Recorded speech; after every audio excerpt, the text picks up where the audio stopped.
Skandar and the Unicorn Thief is a new youth-lit fantasy series of books that debuts today. And we're thrilled to have the author on CP24 Breakfast. Let's welcome A.F. Steadman to the show. Good morning to you. Hi there. Hello, good morning. It's so great to have you on the show. Look, let's get right to the central character and characters. Not your granny's garden variety, sort of kid-lit rainbow riding unicorns here. These are bucking badass broncos. I want to know, where did you conjure the unicorns from, your unicorns? Did they kind of come out of your psyche? Were you just dry cleaned your mind? Where did that idea come? I had the idea about 8 years ago. I was doing my law exams and I was walking back home, and I just had this image come into my mind of a boy riding a unicorn, and I just remember thinking, hey, that unicorn doesn't look like it belongs in a fairy tale. It looks like it belongs in a nightmare. And I think that image then just sat with me for the next kind of 4 years or so. And all these kind of fluffy rainbow unicorns started coming into the shops, which I didn't really like, to be honest. And so yeah, I turned it on its head. You flipped the script. I love it.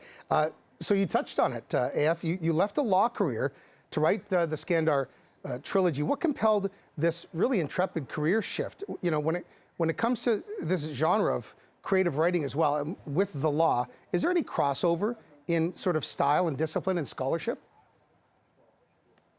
So I think I've always wanted to be a writer, and I was always kind of had that dream. And then I just got to a point where I thought, if I don't do this now, I'm never going to do it.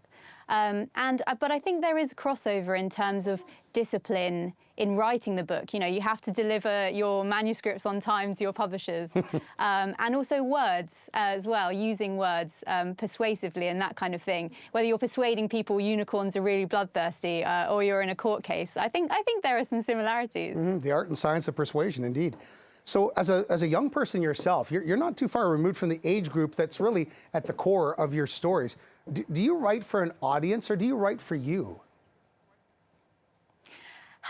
I think that I always have my audience in mind, but I think I have myself in mind when I was that age, when I was kind of 12, 13, and I loved fantasy stories, and I think about the kind of things that made me excited.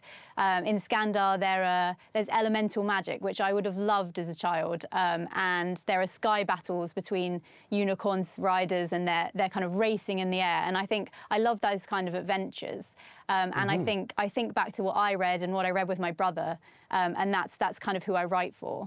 So you've got a book deal, you've got a film deal secured. How much part of the cinematic process will you or do you choose to participate in? Well, I've actually read the first draft of the script, which is very exciting. I'm an exec producer on the film, so I get some say, but they're the ones that really know what they're doing in terms of making films. I'll concentrate on the books, but it's lovely to be involved in the script, and it's absolutely brilliant. So I'm so excited. Well, A.F. Steadman, it's been lovely to speak with you. Skandar begins today, the first of the trilogy. We're so thrilled for you, and thank you for giving young people something just wonderful to just open their imaginations and crack those domes wide open. Have yourself a great day, okay? Thank you so much. Thanks for having me on.